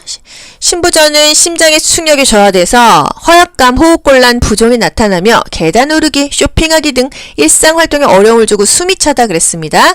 신체 조직의 대사 요구에 필요한 충분한 혈액을 심장에 보내지를 못해요. 이 수축력이 뭐죠? 심장에서요, 피를 쭉 짜줍니다. 피를 쭉 짜줘서 전신을 돌아요. 전신을 돌아서 더러워진 피를 다시 끌고 들어와서 정화시켜서 다시 심장에서 피를 쭉 짜줘서 펌핑해서 혈액순환이 되는 거거든요. 수축력이 저하돼. 꾹 짜주지를 못하면 어떻게 되겠어요? 순환이 안 되겠죠. 순환이 안 되니까 허약해지고 호흡이 곤란되고 뭔가 순환이 안 될 때 더 붓는다는 거, 그리고 숨이 찹니다. 그래서 일상생활에 어려움을 준다. 수축력이 저하됐다 하면은 심부전이에요. 심장이 부전하다. 고혈압 대상자의 약물 복용 방법으로 옳은 것은 1. 체중이 감소하면 복용량을 줄인다. 그렇지 않습니다. 2. 두통증의 증상이 없으면 약을 중단한다. 3. 혈압이 상승할 때만 약을 복용한다. 혈압이 조절되어도 먹으라고 했잖아요. 4. 혈압이 조절되어도 규칙적으로 약을 복용한다. 고혈압은요, 항상 국가고시에 나오는 거 가장 중요한 거, 조절돼도 약을 먹어라 이것입니다. 혈압약은 꾸준히 먹어야 되지 마음대로 이 약을 더 먹거나 덜 먹거나 중단하거나 하면 큰일 난다는 거예요. 전날 복용하지 않은 약은 다음날 2회분을 복용한다. 약은 따블로 먹지 않습니다. 인삼이나 홍삼, 고혈압과 먹으면 되나요? 안 되나요? 안 됩니다. 인삼 같이 먹지 말아라. 또 자몽 주스랑 고혈압약 먹지 말라고 했어요. 왜? 그 고혈압, 고지혈증의 부작용이 증가하기 때문에 자몽 주스랑 혈압약 먹지 말아라. 인삼과 혈압약 먹지 말아라. 이게 우리 국가고시에서 물어보는 중요한 것들이에요. 노인이 약물에 쉽게 중독되는 이유가 뭘까요? 1. 지방량의 감소. 심장의 수축력 증가, 감소되죠? 간의 대사 능력 감소, 위장의 위산 분비 감소, 신장의 배설 능력 감소. 요거 맞죠? 노인은 신장의 소변 농축 능력과 배설 능력이 저하되죠. 신장은요, 우리 몸에서 배설을 해줍니다. 약을 먹으면 간에서는 해독을 해주고요. 신장에서는 이거를 배설을 해줘요. 근데 배설이 안 돼. 어떻게 됩니까? 쌓이겠죠. 그래서 중독 상태에 빠질 수가 있다. 그래서 노인은 뭐라 그랬어요? 약물에 대한 반응이 민감합니까? 둔감합니까? 민감하다고 했어요. 그쵸? 또 피부는 피하 지방이 감소돼서 기온에 민감하다고 했죠. 포도당 대사 능력이 감소해서 인슐린에 대한 민감성이 증가합니까? 감소합니까? 인슐린에 대한 민감성이 인민감. 인슐린에 대한 민감성이 감소한다 그랬습니다. 다 거의 웬만한 게 감소해요. 약물에 대한 반응이 민감하다. 약물에 대한 반응이 민감하다. 피부가 얇아져서 지방이 감소돼서 기온에도 민감하다. 인슐린에 대한 민감성이 감소돼서 당이 잘 안 떨어진다. 그래서 당뇨가 잘 생긴다. 포도당 대사 능력이 감소된다. 여기까지 알고 갈게요. 노인이 약물에 쉽게 중독되는 이유는 신장의 배설 능력이 감소되기 때문이다. 약물에 대한 반응이 민감하다입니다. 노인성 질환의 특성으로 옳은 것은 노인성 질환이요. 1. 초기 진단과 예후 예측이 용이하다? 어렵죠. 2. 질환의 경과가 빠른 급성 질환이 많아요. 길고 만성 질환이 많다. 3. 질환의 원인은 명확하나 치료가 어렵다? 명확하지 않죠. 늙어서 그런 건지 어디가 아픈 건지 불명확하다. 치료가 어렵다.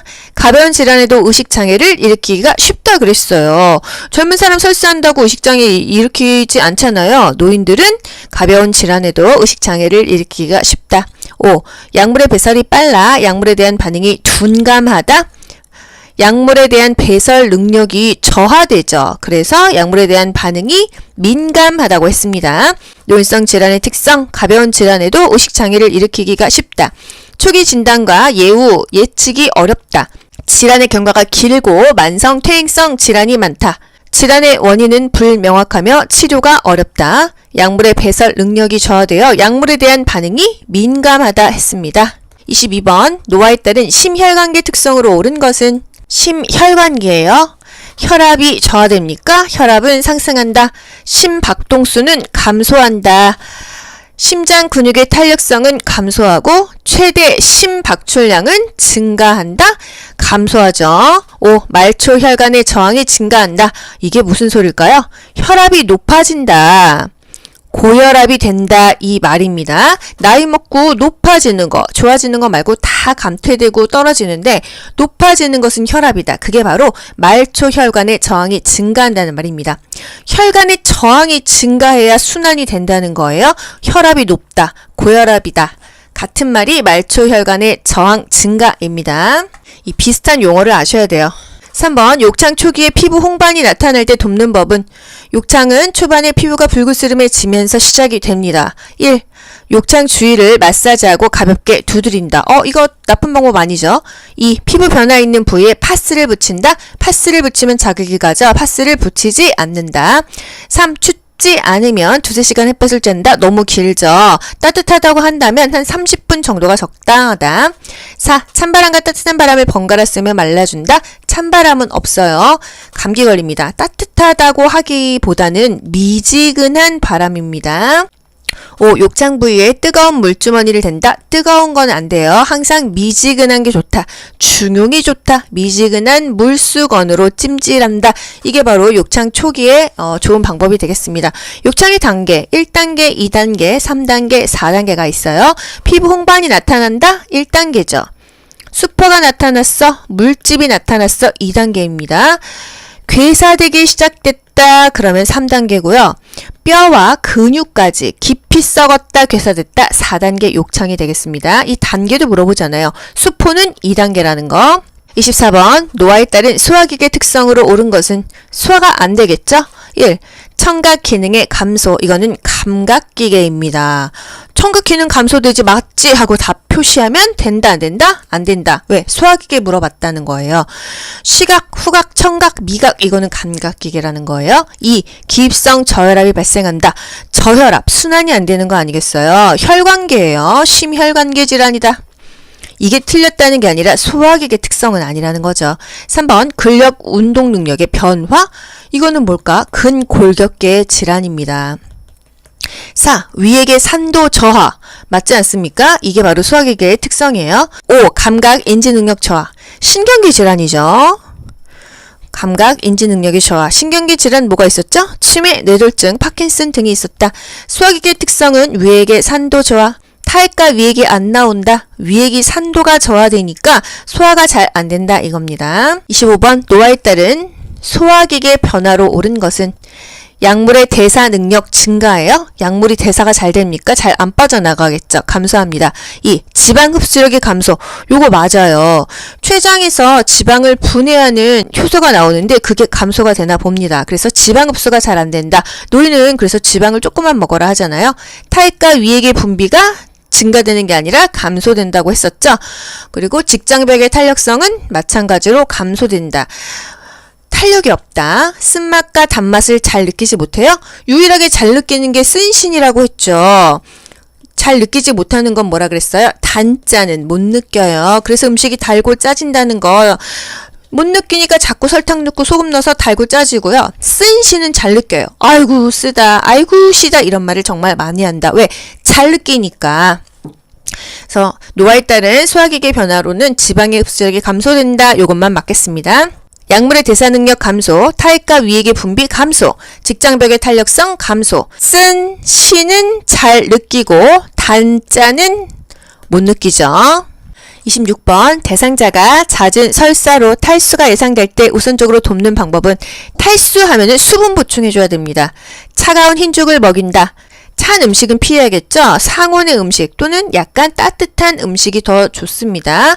2. 우유 섭취량을 늘린다. 우유 먹으면 뭔가 유제품 먹으면 설사 더 하지 않나요? 3. 식이섬유 고지방을 준다. 식이섬유가 오히려 더 밑으로 쭉쭉 빼놓아줘서 조금 자제하는 게 좋다. 고지방, 지방은 아니다. 장운동을 증가시키는 음식이나 이런 지방 음식, 섬유소는 피하는 게 좋다. 수시로 지사제를 복용시킨다. 지사제가 설사를 멈추는 약이잖아요. 이거는 반드시 의사의 지시에 따라서 복용하는 거지 요양보호사 임의로 복용시키지는 않아요. 5번 물을 충분히 마시게 한다. 수분을 제한하는 질병이 아닌 이상은 요실금이든 설사로 인한 탈수든 수분은 충분히 보충해 줘야 됩니다. 탈수하면은 수분 보충, 수분과 전해질을 보충한다. 이게 항상 세트로 가게 되어 있어요. 27번 노화에 따른 호흡기계 특성으로 옳은 것은 기침 반사가 증가한다? 증가하면 좋은 거예요. 왜냐면 뭔가 이물질이 낀 것을 기침해서 빼내주니까요. 기침 반사가 감소해서 흡인성 폐렴이 많이 걸리잖아요. 폐의 순환량은 당연히 감소하죠. 섬모 운동의 증가가 아니라 저하됩니다. 섬모 운동은 우리 몸에 나쁜 것을 이렇게 필터 역할을 해주는데 감소하니까 더 많이 걸러주질 못한다는 거.